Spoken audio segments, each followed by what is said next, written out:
हफ्ते भर से उससे बात नहीं हुई थी। दिवाली वेकेशंस के चलते मुलाकात भी मुश्किल थी। दिल कर रहा था कि उससे बात कर सकूं। बहाने ढूंढने की कोशिश में लगा था, पर मिला ही नहीं। पता नहीं क्यों मैं सोचता रहता था अभी वो क्या कर रही होगी, जैसे मैं याद कर रहा हूँ उसे। क्या वो याद कर रही होगी? यही सुन के दिल मेरा मुझे जोर का चांटा लगाता था। तो उसके लिए कोई स्पेशल पर्सन नहीं है, मुझे बार बार समझाता था। ख्यालों में इतना अच्छा लगता है, ख्वाब से निकलने का मन नहीं करता। और ऐसा किसने कह दिया कि मैं उसके लिए आम से खास हो नहीं सकता? तो अगर स्पेशल नहीं हूँ तो स्पेशल बनने में कितना टाइम लगता है? वर्ज पे तो पहुंच ही चुका हूँ, काम भी बन ही जाएगा लगता है। 2 दिन बाद दिवाली थी। मेरा भी तब दिमाग खुला। विश करने के लिए करूंगा कॉल, बात करने का बहाना मिला। उसकी आवाज सुने हुए हफ्ता ही हुआ था जो अरसा लग रहा था, और मेरी खुशी देखकर घर वालों को अलग ही मसला लग रहा था। तो अब दिन आया दिवाली का। शाम का भी टाइम था। बालकनी में खड़ा मैं नंबर डायल करने लगा। देखा भी मैंने आसपास, प्राइवेसी का ध्यान रखा, कोई आना जाए मेरे पास, बस इसी बात का डर था। डायल किया नंबर, कॉल भी लग गया। तुम फोन के पास ही बैठी थी क्या? जो एक रिंग में ही उठा लिया। बात स्टार्ट मैंने करी, हैप्पी दिवाली विश किया। मुस्कुरा के सेम टू यू बोलकर उसने कन्वर्सेशन में इंटरेस्ट शो किया। बात को आगे ले गया मैं और पूछा, और बताओ? उसने बोला कुछ खास ऐसा घटा नहीं है। मैं भी क्या बताऊं। फिर उसी ने बातों में ऐड ऑन किया कि कैसे उसकी फुलझड़ी जलाते वक्त उंगली जल गई, और मेरी फेवरेट मिठाई जो पिछली 2 दिवालियों से हर दिवाली के बाद वो मेरे लिए लेकर आती थी, वो इस बार नहीं मिली। धीरे धीरे बातों से बातें निकलती गई, टॉपिक बदला और बातें भी बदलती गई। अब 10 मिनट से ज्यादा हो गए थे, जो अब तक का मेरा रिकॉर्ड था। बातें हौले हौले वहां पहुंच रही थी जहां मैं पहुंचाना चाह रहा था। वो भी काफी कंफर्टेबल लग रही थी बात करते हुए मुझसे।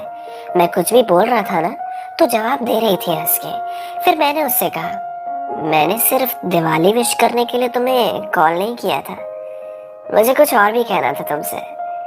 मैं कह सकता हूँ क्या जो मैं कहने वाला था? उसने कहा, बिल्कुल कहो, मैं सुन रही हूँ। मैं कह ही रहा था कि तब तक फोन कट गया। मैंने फिर से डायल करने की कोशिश की और पीछे देखा तो मम्मी का चेहरा। मुझे लगा मम्मी ने मेरी बातें सुन तो नहीं ली। शक्ल से भी लग रहा था कि गुस्से में थी। मैं डर गया, सोचा क्या जवाब दूंगा। जब पूछेगी मैं किससे ऐसी बात कर रहा था तो क्या कहूँगा? मम्मी ने बोला मुझसे कि थोड़ी देर पहले तो तू फील कर रहा था लेजी लेजी, अब किससे इतनी देर से बातें हो रही थी तेरी कोजी कोजी? मैंने कहा दोस्त था और हैप्पी दिवाली विश कर रहा था यूं ही।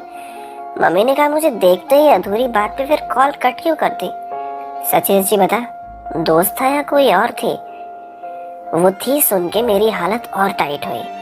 मैंने सोचा जब पूरी बात सुन ही ली है तो छुपाने का भी फायदा नहीं। मैंने बोला हाँ, दोस्त थे और विश कर रहा था उसे हैप्पी दिवाली। मम्मी ने कहा मैंने तेरी आधी बातें सुन ली हैं आज, जैसे तू कर रहा था ना। ऐसे दिवाली कौन विश करता है पीयूष? कोई स्पेशल फ्रेंड थी या कुछ और थी?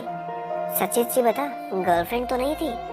मम्मी की बात सुन के मैं खुश तो हुआ, चलो वो स्पेशल है किसी को तो लगा, पर समझाना मम्मी को मुश्किल था। अब इसका एक ही तरीका था। मैंने कहा मैं आराम से सब क्लियर कर दूंगा, अभी जाओ और ढंग से दिवाली मनाओ। मम्मी ने भी कहा तो उससे फुर्सत से बात करती हूँ, आ जाइए जल्दी से बाहर, फिलहाल अभी मैं चलती हूँ। मैंने सांस ली फिर खुल के, चलो चैन मिला थोड़ी देर के लिए। पर बात मेरी उससे अधूरी रह गई। इतनी जल्दी क्या थी उसे फोन काटने के लिए? तो मैंने फोन निकाला और सोचा फिर से कॉल कर लेता हूँ। डायल करने लगा उसका नंबर और इतने में ही उसका नाम मैं स्क्रीन पर फ्लैश होता हुआ देखता हूँ। आई वाज शॉक्ड, मैंने देखा उसका कॉल आ रहा है। मैं आम से स्पेशल हो गया क्या? लग तो ऐसा ही रहा है। मैंने कॉल रिसीव किया और बोला हेलो। कुछ रिस्पॉन्स नहीं आया। मैंने कहा कुछ तो बोलो। उसने कहा सॉरी, फ़ोन काटना पड़ा क्योंकि मेरे पापा रूम में आ गए थे और उनके सवालों के जवाब मैं दे नहीं सकती, तो इसलिए सोचा फ़ोन ही काट देते। फिर फालतू की एक्सप्लेनेशन दो और पूछते मुझसे किससे बात कर रही हो। उन्हें ये समझाना मुश्किल हो जाता कि तुम मेरे बस गुड फ्रेंड ही तो हो। पता नहीं फिर किस रिश्ते से मुझे तुमसे जोड़ देते। हाँ, थोड़े अजीब है पापा, फिर मेरी बात नहीं समझते। मैं फ्रेंड के आगे तुम्हें सोच भी नहीं सकती। हम बस अच्छे दोस्त ही तो हैं और कुछ भी तो नहीं। मैंने बोला और कुछ भी नहीं? उसने कहा अरे बातों में मैं तुम्हें बताना ही भूल गई, वो लड़का था ना जिसके बारे में मैंने तुम्हें बताया था। मैंने बोला हाँ, तुम्हारा वो क्रश? क्यों, उससे क्या हुआ? उसने कहा I proposed when he said yes to me. Thank you so much, तुम्हारी वजह से ही हो पाया है, हुआ जो कुछ भी। पहले तो शॉक हुआ मैं और पूछा उससे, मेरी वजह से कैसे? उसने जवाब दिया, सॉरी, तुम जो पोएट्रीज अपनी इंस्टा स्टोरीज में डालते रहते थे ना, वो सारी मैंने उसे चेप दी थी। तुम्हारी राइटिंग्स की वजह से ही वो मुझसे इम्प्रेस हो पाया और उसे लगा वो सब मैंने लिखी थी। मन मन में सोचा मैंने, वो पोएम्स तुम्हें इम्प्रेस करने के लिए लिखी थी और तुमने उसे किसी तीसरे को इम्प्रेस करने में यूज कर लिया। अरे वो सारी बातें तुम्हारे लिए थी जो कब से मैं तुमसे कहना चाह रहा था। वो अपनी तरफ से खुशी जाहिर करती जा रही थी और मैं उसी सोच में खोया हुआ था। फिर उसने कहा, अरे बातों बातों में मैं तुमसे पूछना ही भूल गई, तुम कुछ कहने वाले थे ना? मैंने कहा नहीं, बस यही कहना था कि enjoy your vacations and one more thing, congratulations. मेरी कविताओं ने, चलो मेरा नहीं, किसी का तो साथ दिया।